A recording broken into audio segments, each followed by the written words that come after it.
Good evening, Commissioners. My name is Heather Benedict, property owner in District 2.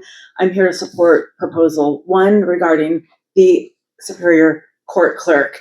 For those who may not be familiar, Pierce County currently has an appointed clerk. It always has since 1980.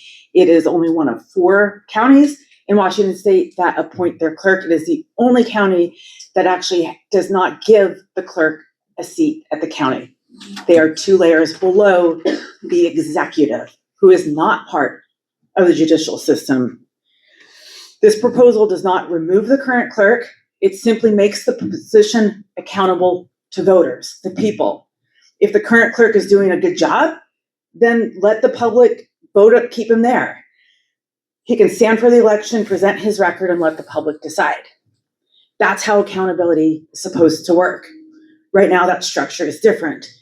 The clerk is a custodian of our official court record, the permanent history of what happens in our justice system.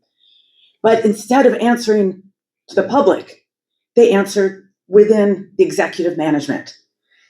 That creates a transparency problem. Last week, the executive's office was here with the clerk, and he himself described himself as a final decision maker of what goes in to our official court record.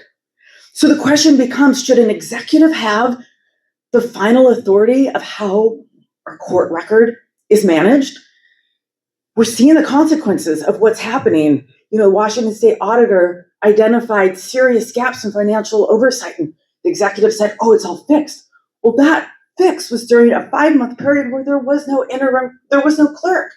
And the interim clerk never took an oath, and the current clerk didn't take an oath of office until I brought it to their attention months later. No deputy clerk under the clerk takes an oath of office. That's unique to Pierce County.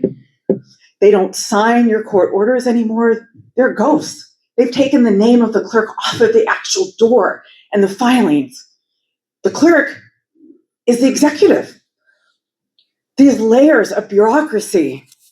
And in my situation, almost 10 years ago, I got a final order of decree for my mom's probate. I've been fighting ever since to get that order restored into LINX.